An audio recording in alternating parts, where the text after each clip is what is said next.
तो फिल्म की शुरुआत होती है और हम एनी नाम की एक लड़की को देखते हैं जो किसी चीज से बचकर भाग रही थी। लेकिन हमें वो चीज उसके पीछे नहीं दिखाई जाती। वो बहुत ही ज्यादा घबराई हुई थी। अब वो एक कार लेती है और यहाँ से दूर निकल जाती है।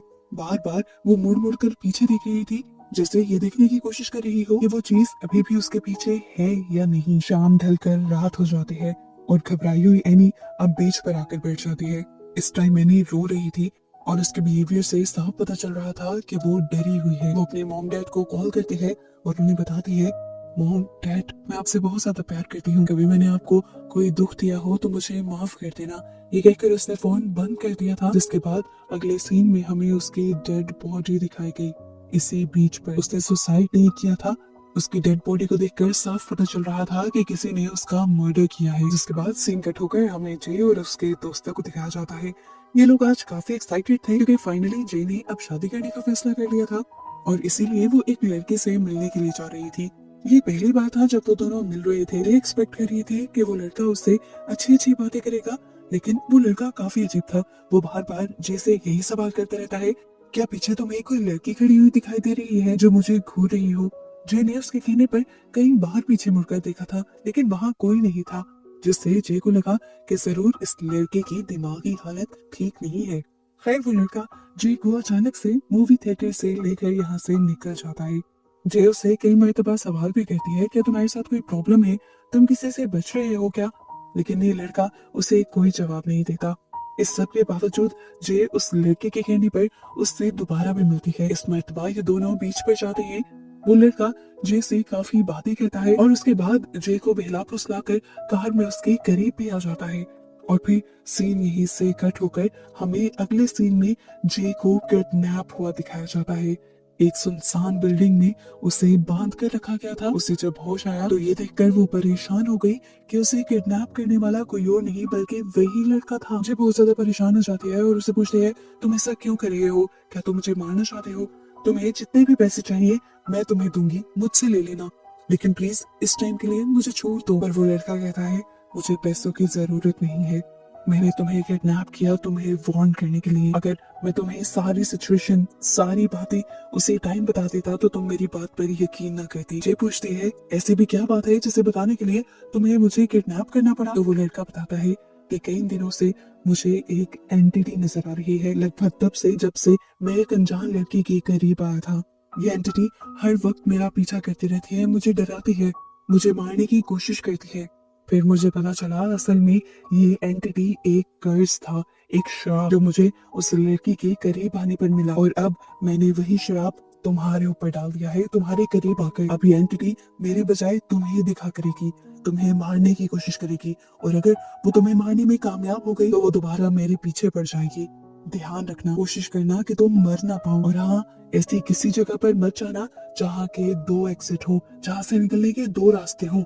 वहाँ पर वो एंटिटी बहुत जल्दी आ जाते हैं और अपने वार में अक्सर कामयाब भी हो जाती है। और अगर तुम उस एंटिटी से तंग आ जाओ और उससे पीछा छुड़वाना चाहो तो मेरी तरह ही तुम ये श्राप किसी दूसरे पर डाल सकते हो।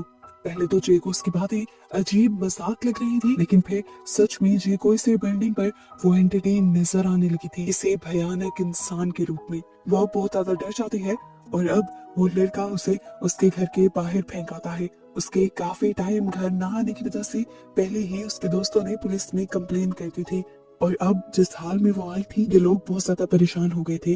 पुलिस अब उससे इन्वेस्टिगेशन करती है और जे उन्हें बताती है उस लड़के के बारे में जिसने उसे किडनैप किया था। पुलिस अपनी इन्वेस्टिगेशन शुरू करती है, लेकिन जे के बताए नाम वाला कोई लड़का उन्हें नहीं मिला। फिर ये लोग सीसीटीवी फुटेजेस के जरिए किसी तरह उस लड़की की शक्ल देख लेते हैं और फिर इन्हें पता चलता है कि उस लड़के का वो नाम था ही नहीं जो जे पुलिस को बता रही थी। असल में वो एक प्लान के साथ अपना नाम बदलकर जे से मिला था और ऐसा शायद उसने इसलिए किया था ताकि जे दोबारा उससे कभी कांटेक्ट ना कर पाए। खैर इस वाकये को काफी दिन गुजर जाते हैं।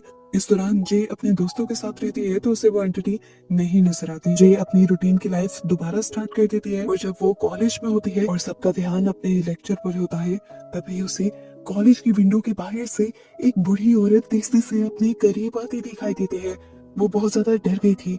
वो समझ गई कि ये वही एंटिटी है जो उस कर्स की वजह से उसे नजर आ रही है। वो बहुत ज्यादा डर चुकी थी, पैनिक हो गई थी। फौरन वो अपने फ्रेंड्स के पास आकर उन्हें ये सारी बात बताती है। अब जे की दोस्त को तो कहीं ना कहीं उस पर भरोसा हो रहा था, लेकिन पॉल को नहीं। पर क्योंकि जे बहुत ज्यादा डरी हुई थी, इसीलिए ये लोग कोई रिस्क भी नहीं ले सकते थे। पॉल फैसला करता है कि वो आज रात जे के घर पर ही रुक जाएगा। काफी टाइम तक तो सब कुछ ठीक रहता है, पर अचानक रात में उनके घर में अजीब खर की आवाजें सुनाई देती है, जैसे उनके घर पर कोई हो।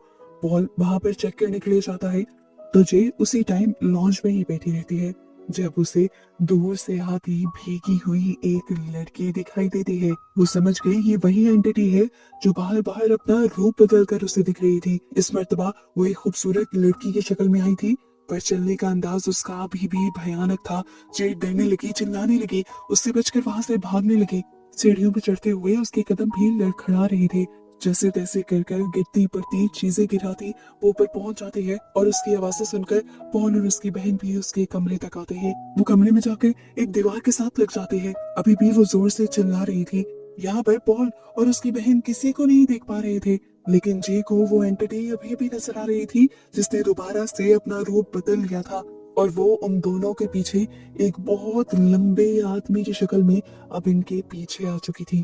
वो अभी भी जे के करीब ही आ रही थी, इसीलिए जे उससे बहुत ज्यादा डर जाती है और अपनी रूम की खिड़की से जंप करके साइकिल लेकर यहाँ से निकल जाती है उस एंटिटी से अपनी जान बचाने के लिए। अब जे डरती हुई एक पार्क में जाकर बैठ जाती है और अपनी सोचों में गुम हो जाती है। आज उसे रियलाइज हो रहा था कि उस लड़की ने उस दिन जो कुछ भी उसने कहा था वो सब सच था। वो डरी सहमी अभी यहाँ पर बैठी हुई थी कि अचानक उसे अपने पीछे किसी की आहट महसूस हुई।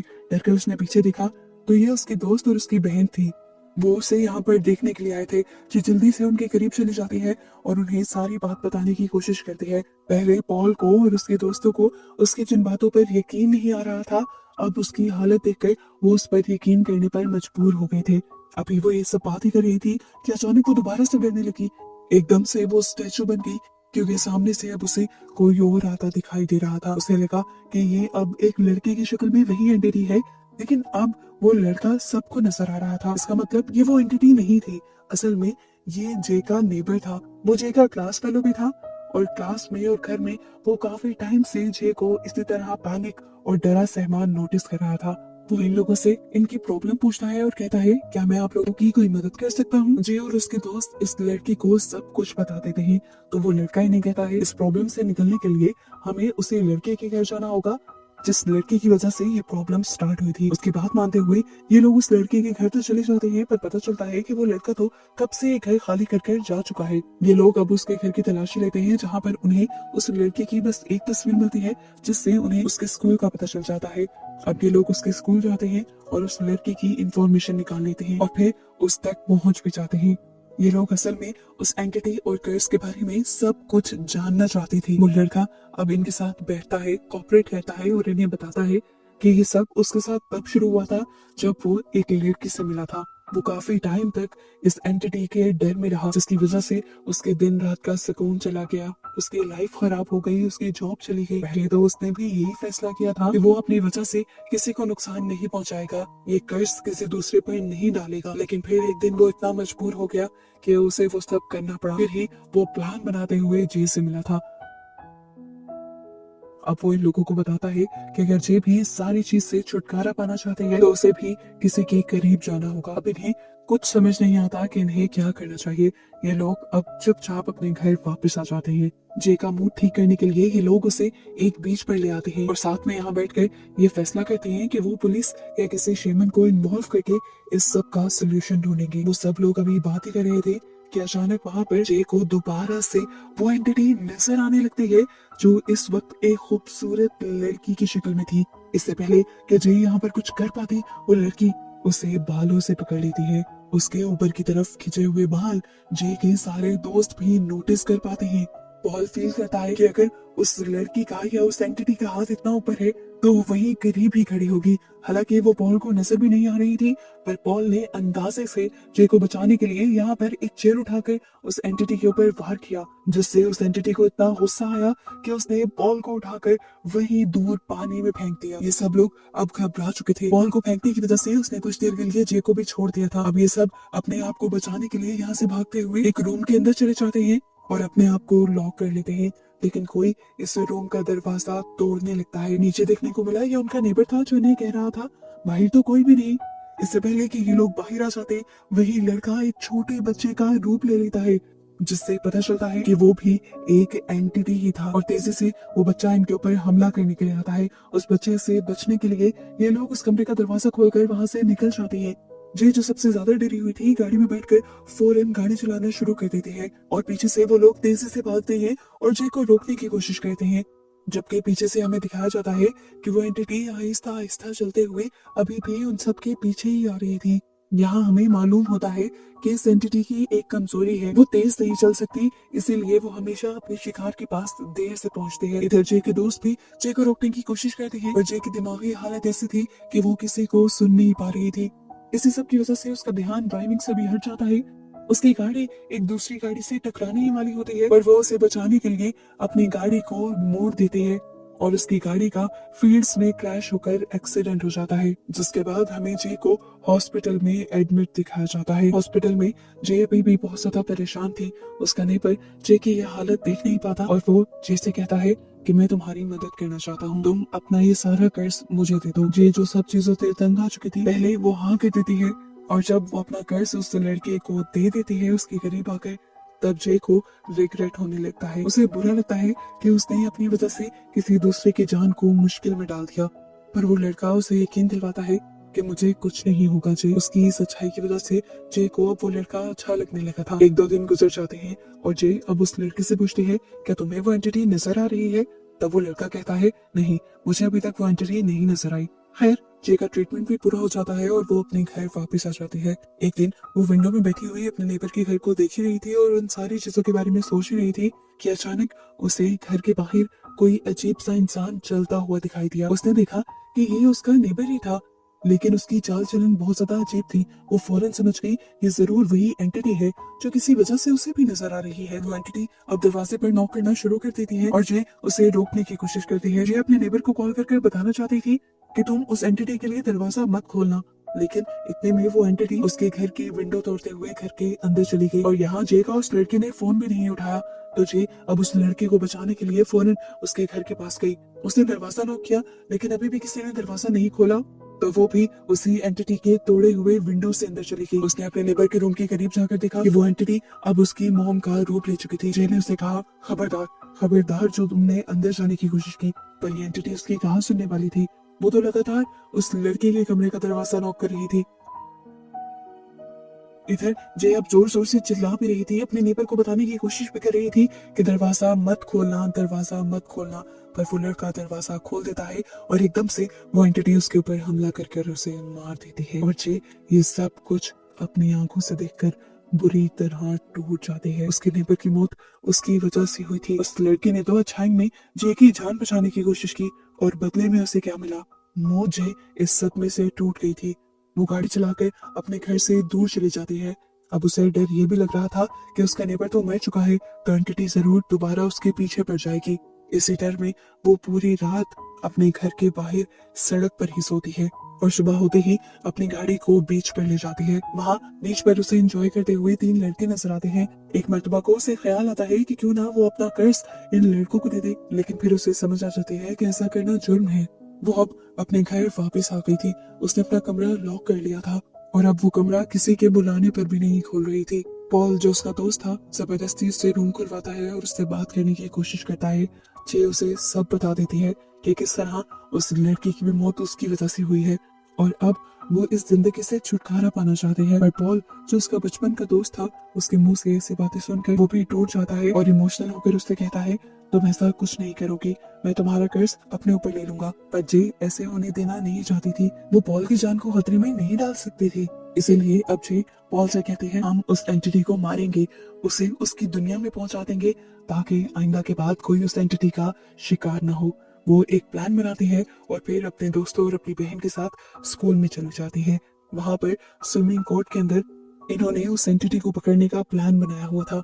पॉल जल्दी से स्विमिंग पूल के इर्द गिर्द बहुत सारी इलेक्ट्रिक डिवाइसेस लगा देता है ताकि ये लोग उस एंटिटी को करंट देकर मार सकें और अब उसे अट्रैक्ट करने के लिए जे पूल के अंदर जंप कर देती है और कुछ ही देर में वो एंटिटी एक आदमी की शक्ल में यहाँ आ भी जाती है।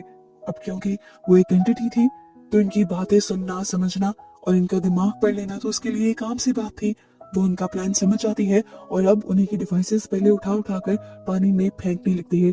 पॉल जब उसे ऐसा करता देखता है तो उस पर गोलियां चलाता है, पर क्योंकि वो एंटिटी दिख नहीं रही थी पॉल को तो बार बार उसका निशाना चूक रहा था। पीछे से जे की बहन को अब एक बहुत अच्छा आइडिया आता है और वो एक चादर को उठाते हुए वहां हवा में उड़ती हुई एक डिवाइस के पास फेंक देती है।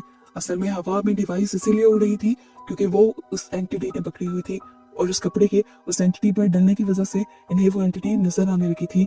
अब की बार पॉल ने निशाना लगाया तो गोली सच में उस एंटिटी को लग गई और वो एंटिटी पानी में गिर गई। लेकिन पता चला कि वो एंटिटी मरी नहीं थी बल्कि वो अब जे के पाँव को पकड़ने लगी थी। जे जो ऊपर आने की कोशिश कर रही थी वो जोर जोर से चिल्लाने लग जाती है और जे को बचाने के लिए पॉल जे के पीछे शूट करने लगता है। आखिर जे का पाँव भी वो एंटिटी छोड़ देती है और जे पानी से बाहर निकल आती है। पूल पूरी तरह लाल हो जाता है और इन्हें लगता है कि फाइनली वो एंटिटी मारी गई।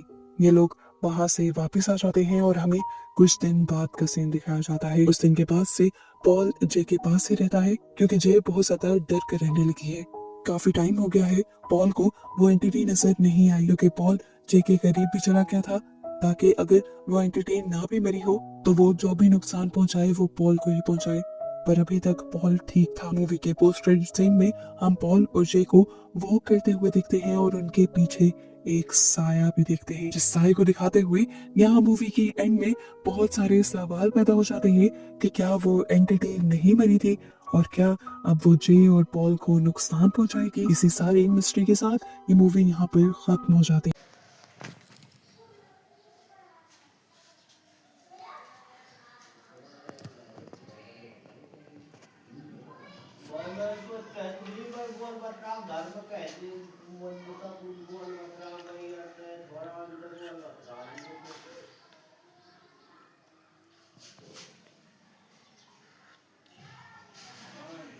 जब बोल घर में बोल बकरा के जब इस बात चले। हाँ मैंने अब कुछ बार पलट में भाई बताले में कम गलन बड़ा में। हाँ